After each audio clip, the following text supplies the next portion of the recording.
Welcome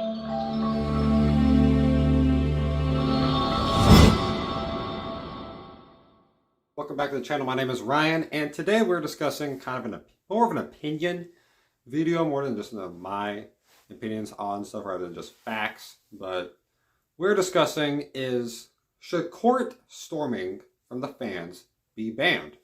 And that specifically goes for basketball. For football, you can't stop it. It's been a tradition for so long, and it's one of those. The players can get off the field in a safe way without anyone being hurt, at least, unless if you try to get a player hurt.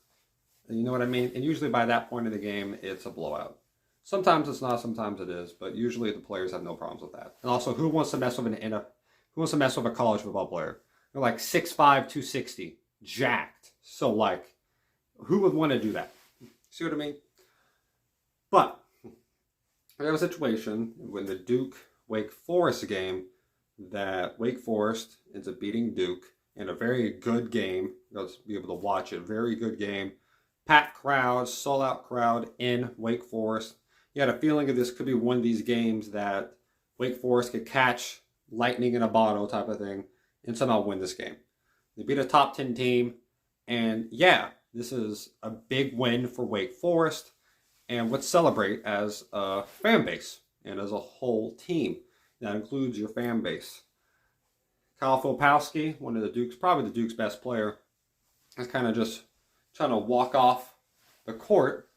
And then while that's happening, a fan comes by running and kind of hits his knee. Did he mean to? No. If anything, Kyle Filipowski kind of walked in the guy's way. But granted, he's not really expecting a guy just to sprint right there. So it's tough to blame either of them, I would say. But Kyle Filipowski was reported to have a knee injury. It's not serious, though. That's the main thing. It's not a serious injury. Something you got to think about. It's not serious. He will be okay. He won't miss pretty much any time. He'll be back for the Duke North Carolina game. He'll be back for the ACC tournament. He'll be definitely back for the NCAA tournament. But Jon Scheyer, the coach after the game, says that the NCAA should be looking into banning court storming from the crowd for basketball games specifically. Because granted, you really can't stop it for football. And there's not many other sports that you would even have to worry about that. Like baseball, maybe, but it's kind of that'd be a weird thing to do. Yeah, for the fans' perspective to do that. But this has happened before in women's basketball not too long ago with Caitlin Clark. Caitlin Clark got bumped into by a fan. I think it might have been Nebraska. I don't remember exactly. But after they beat Iowa, the woman goes into the court, runs into Caitlin Clark. She gets a little bit banged up, but she ends up being fine. It's the idea of when will one of these bump-ins lead to an actual injury? There's a lot of times, you play a sport for 40 minutes a game. 40 minutes. You practice throughout the week. You go your whole life playing this pretty much.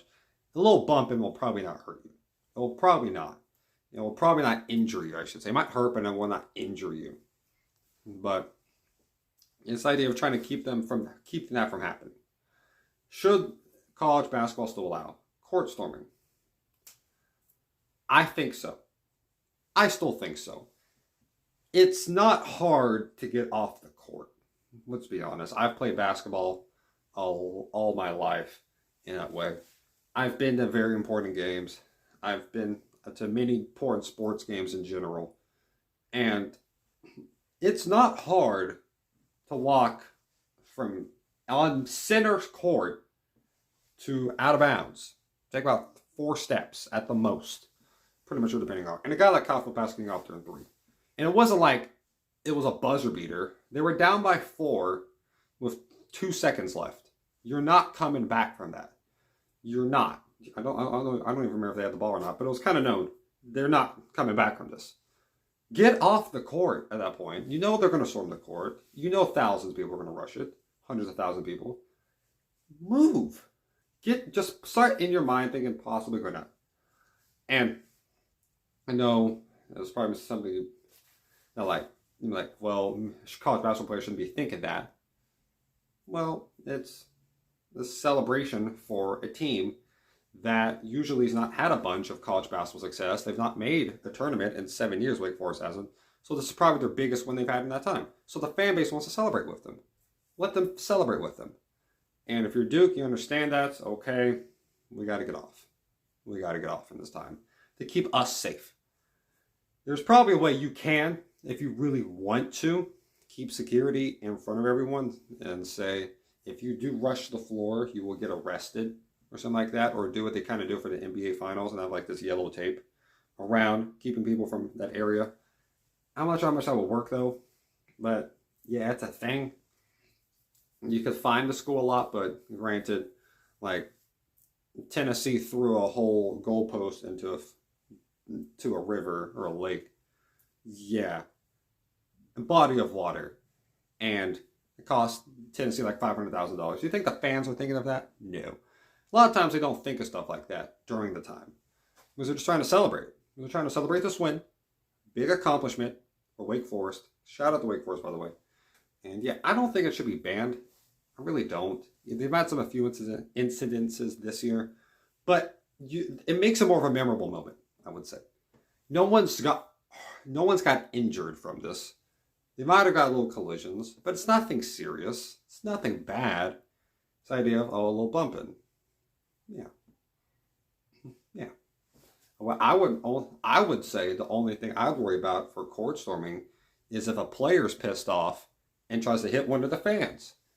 That is the problem. Not a fan possibly injuring a player. It's if a player is so mad they try to hurt a fan.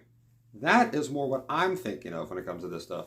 You possibly get some drunk 21-year-olds running onto the court, and then you see a guy who might be a hothead that is not taking anything right now. Might have played a bad game and is mad. He sees you charging at him. He throws one of these or whatever, and you have a problem. And there's a whole other situation that happens because of that. That's the only thing I'd worry about when it comes to this stuff. There's not been any serious injury. But there has been times in sports history that fans have messed in fights with players. I mean, you have the basketball one, you have the legendary one of in the NBA Finals, Suns versus Celtics. You have the time when John Havlicek hit a game could have been a game-winning shot, ended up getting changed a bit, but Celtics stormed the court, and then the guy named Richard Powers, the ref, starts fighting with a fan. That's what I'm worried about. It's not like they're getting injured. They're fighting over stuff. Put a dude in a headlock. Stuff like that. That's what I worry about. But I think court storming has done more good than anything. Brings the fans involved. This makes moments more memorable, in my opinion. Like Indiana, if you guys remember this, the time they upset a #1 Kentucky. And Watford, the dude last name, hit this game-winning 3 from the left wing. Immediately the fans stormed the court. Everyone on Kentucky is on the court at that moment, pretty much. They didn't get hurt. They stormed the court. It became memorable because of that, I would say. It became more memorable because of that. So I wouldn't take this away. It's been a part of college basketball for years. Many, many years. It's college sports for many, many years. Might as well just keep it going. I might as well. If you're not going to take away for football, when there's 100,000 people that can storm it, don't take away for college basketball. There's 20,000 people that can storm it. You know what I mean? And yeah, it's not like the locker rooms are far. Just get out. That's all. Other thing. And yeah, put on the comments your own opinions about this, because I know this is a debatable topic. And yeah, hope you have a great day. Stay safe, y'all, and God bless y'all. I'm gonna get this right.